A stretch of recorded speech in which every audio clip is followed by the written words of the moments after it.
Hi, are you looking for a new property?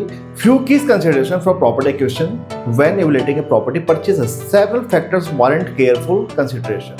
First, builder reputation. Second, workplace accessibility. Third, proximity to essential services. Fourth, resale value and rental income of potential. And the point is six is natural elements. Seventh, amenities.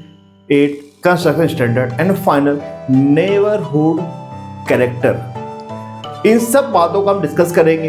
मैं विकास मिश्रा इन सब चीज़ों को आज हम cover करने वाले हैं कि क्या क्या हमें ध्यान देनी चाहिए, किन किन चीज़ों पर हमें ध्यान देनी चाहिए प्रॉपर्टी लेने से पहले। फिर हम डिस्कस करने जा रहे हैं। पहला पॉइंट था बिल्डर रेपुटेशन। बिल्डर रेपुटेशन मतलब ये था कि बिल्डर ने आज के पहले क्या प्रोजेक्ट डिलीवर किया है, टाइम डिलीवरी है या नहीं है, और जो डिलीवर किया उसकी क्वालिटी कैसी है। तो इन सब चीज़ों पर भी हम फोकस करेंगे।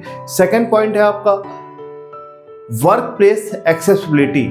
आपने जहाँ पे अपार्टमेंट आप बाय करने का प्लान कर रहे हो वहाँ से आपका ऑफिसेज, आपका वर्क प्लेस कितने डिस्टेंस में आप कम्युनिकेट कर पा रहे हो, क्या कन्वेंस है।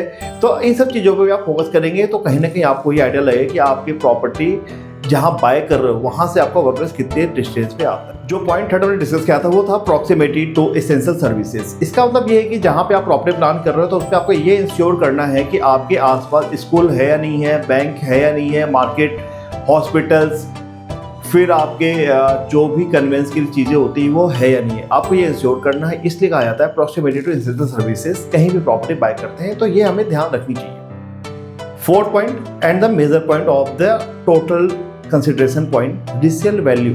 रिसेल वैल्यू का मतलब ये है कि आज के डेट में जहाँ आप प्रॉपर्टी प्लान कर रहे हो वो आपको फ्यूचरिस्टिक होकर देखना पड़ेगा कि कल के डेट अगर आपको उस प्रॉपर्टी को रिसेल करना पड़े तो आपको कहीं ना कहीं वो टाइम वैल्यू के साथ प्रॉपर्टी के प्राइस भी बढ़ते रहें। क्योंकि आज के डेट अगर आपने 3 BHK प्रॉपर्टी प्लान कर रहे हो तो कल के डेट में हो सकता है कि आप 4 BHK में प्लान करो, 5 BHK में जाओ, तो कहीं ना कहीं आप अपग्रेड करते हो तो आपके प्राइस भी जहाँ पे आपने प्रॉपर्टी बाय करने का प्लान करो उसके भी रेट आपके टाइम वेरिएशन के हिसाब से बढ़ने चाहिए। तो इसलिए कहा जाता है कि कहीं भी प्रॉपर्टी प्लान करने से पहले फ्यूचरिस्टिक होकर ही सोचना चाहिए, तभी आपके प्रॉपर्टी आप सही डिसीजन ले पाते हैं।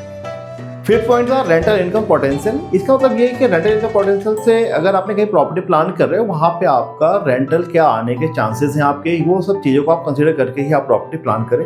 चाहे वो अपार्टमेंट हो, चाहे वो आपका कमर्शियल हो, चाहे वो आपके ऑफिस स्पेसेस हो, हर चीज़ों के लिए आपको रेंटल इनकम पोटेंशियल आपको देखना हो कि क्या पोटेंशियल है इन फ्यूचर में कि जो यहाँ पे आप रेंट ले सकते हो। पॉइंट 6 हमने डिस्कस किया था नेचुरल एलिमेंट्स। नेचुरल एलिमेंट्स का मतलब ये था कि आप जहाँ अपार्टमेंट प्लान कर रहे हो वहाँ पे आपके नेचुरल लाइट्स आपके आ रही है या नहीं आ रही है, आपके पास प्रॉपर वेंटिलेशन है या नहीं है, आपको ये फोकस करना है क्योंकि ये आपके एक नेचुरल सोर्सेज हैं जो कि आपको प्रॉपर लाइट चाहिए होती है, प्रॉपर आपको एयर चाहिए होता है फ्लैट के अंदर, अपार्टमेंट के अंदर, शॉप्स के अंदर। तो इन चीज़ों पर आपको ध्यान देना होगा कि नेचुरल एलिमेंट्स है या नहीं है। तो बात हम कर रहे थे नेचुरल एलिमेंट्स की। मेजर पार्ट है आपका एमिनिटीज। एमिनिटीज आप जिस सोसाइटी में आप प्लान कर रहे हो, जो अपार्टमेंट आप प्लान कर रहे हो, या फिर वो अंडर कंस्ट्रक्शन हो या रेडी टू मूव हो, आपने एमिनिटीज में क्लब हाउस आपको देखना है कि क्लब हाउस में वो क्या क्या एमिनिटीज आपको दे रहे हैं, आपके स्विमिंग पूल दे रहे हैं या नहीं दे रहे हैं, आपके पार्क एरिया में आपके badminton court, indoor outdoor games आपको क्या मिल रहा है आपको। तो ये एमिनिटीज आपको फोकस करके आपको प्रॉपर्टी प्लान करनी चाहिए। 8 पॉइंट आपका कंस्ट्रक्शन स्टैंडर्ड। कंस्ट्रक्शन स्टैंडर्ड करने मतलब ये था आपका कि जहाँ पे आप प्रॉपर्टी प्लान कर रहे हो वो कंस्ट्रक्शन क्वालिटी क्या देंगे आपको और क्या आपको मिल रहा है अभी। अगर आपको जो मिल रहा है मतलब ये है कि वो ऑलरेडी वो रेडी टू मूव होगा। अगर आपने फ्यूचरिस्टिक होकर आप देख रहे हो तो आपने फ्यूचर में कंस्ट्रक्शन को क्या करके देने वाले हैं। मेजर कंस्ट्रक्शन जो अभी सबसे अपडेटेड है वो है आपका माइवन कंस्ट्रक्शन।